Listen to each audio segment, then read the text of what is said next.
जय हिंद दोस्तों, मैं हूं आशीष और आप सबको इंडिया में जान पर स्वागत है। दोस्तों, आज मैं रसिया यूक्रेन जंग और वो जंग में इंडियन टैंक का इस्तेमाल होने का जो न्यूज आया था उसके ऊपर बात करूंगा।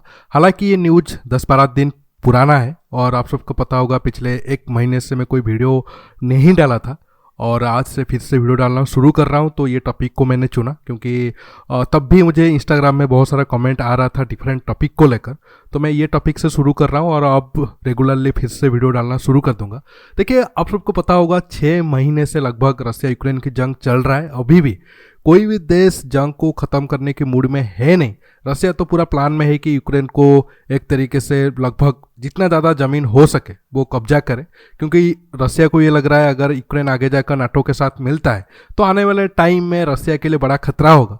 अब जो नाटो कंट्री है या फिर अमेरिका है वो यूक्रेन के कंधे पर बंदूक रखकर रसिया को निशाना बना रहे हैं। डायरेक्ट तो जंग में शामिल नहीं हो रहे हैं, लेकिन यूक्रेन को हथियार देकर रसिया को कमज़ोर करने का उनका प्लान है। और इस दोनों की लड़ाई में अगर कोई देश बर्बाद होगा या फिर हो रहा है वो यूक्रेन है। हालांकि रसिया को भी नुकसान हो रहा है, लेकिन रसिया वो नुकसान को शायद झेल ले, लेकिन यूक्रेन को जितना बर्बादी हो रहा है या फिर नुकसान हो रहा है, यूक्रेन उससे उभर पाना काफ़ी ज़्यादा मुश्किल है। और नाटो और अमेरिका या फिर वेस्टर्न कंट्री आप कह लो, उनके लिए विन विन सिचुएशन है ये जंग जितना ज़्यादा जाएगा, क्योंकि यूक्रेन तो बर्बाद होगा ही होगा, साथ में रसिया भी काफ़ी ज़्यादा कमज़ोर होगा और आगे जाकर शायद वो ज़्यादा अग्रेसिवली अमेरिका या फिर वेस्टर्न कंट्री के खिलाफ ना आ पाए।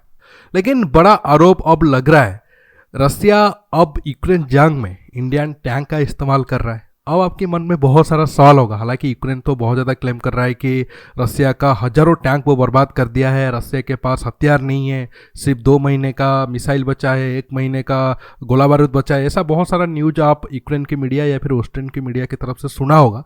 लेकिन बहुत सारा फोटो और वीडियो जारी करके बताया जा रहा है ये जो कुछ टैंक T-90 टैंक रसिया जंग में इस्तेमाल कर रहा है वो इंडिया का टैंक है, ना कि रसिया का टैंक। तो अब आपके मन में सवाल होगा, क्या सच में रसिया को इतना ज़्यादा नुकसान हो रहा है कि वो अब उसके पास खुद का टैंक इस्तेमाल करने को नहीं है, अब वो इंडिया का टैंक इस्तेमाल कर रहा है?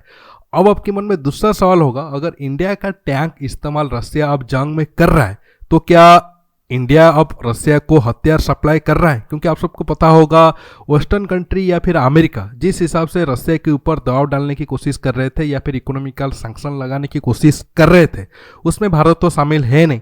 उल्टा भारत तो 20-30 बिलियन डॉलर का क्रूड ऑयल रसिया से खरीद चुका है और एक तरीके से आप कह सकते हो रसिया को इकोनॉमिक मदद भारत कर रहा है। और ऐसा भी कह सकते हो जो मदद रसिया हमें पहले किया था उसका थोड़ा बहुत हम भी कर चुका रहे हैं।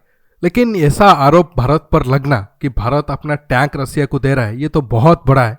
आज मैं इसी टॉपिक पर बात करूंगा। देखिए, अब तक इंडियन गवर्नमेंट या फिर इंडियन ऑफिशियल की तरफ से कोई भी कन्फर्मेशन न्यूज नहीं आया है। हालांकि चीन की मीडिया हो, इंडियन मीडिया हो या फिर दूसरे मीडिया पर इसके ऊपर चर्चा हो रहा है। लेकिन दोस्तों, मुझे लग रहा है भारत तो कोई डायरेक्ट टैंक नहीं भेजा है रसिया को, लेकिन भारत पिछले 1 साल पहले मतलब 2021 में कुछ टैंक भेजा था मॉडर्नाइजेशन करने के लिए रसिया, जो T-90 टैंक हम खरीदे थे। अब अगर आप देखोगे 2001 में पहले बातचीत हुआ था रसिया के साथ T-90 को लेकर, 2007 में डील फाइनल हुआ था। अब हमारे पास 2000 के करीब T-90 टैंक है और 500 के करीब ऑर्डर में है। तो जो पुराने टैंक थे जो पहले पहले डील हुआ था उसको अपग्रेड करने के लिए, ताकि अब हमें और उससे इस्तेमाल कर पाए 5-10 साल, उसे हम रसिया भेजे थे। तो अब लग रहा है जो टैंक भारत मॉडर्नाइजेशन के लिए रसिया भेजा था, रसिया अब वही टैंक को जंग में इस्तेमाल कर रहा है। इसके पीछे देखिए 2 कारण हो सकता है। सच में रसिया की टैंक को बहुत ज़्यादा नुकसान हुआ होगा जो यूक्रेन क्लेम कर रहा है, तो अब रसिया भारत की टैंक को इस्तेमाल कर रहा है।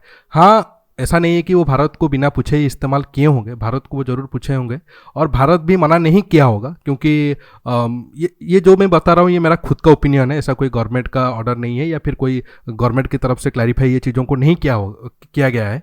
मैं खुद के ओपिनियन के हिसाब से बोल रहा हूँ, क्योंकि रसिया और भारत के आप सब जानते हो संबंध बहुत ज़्यादा अच्छा है।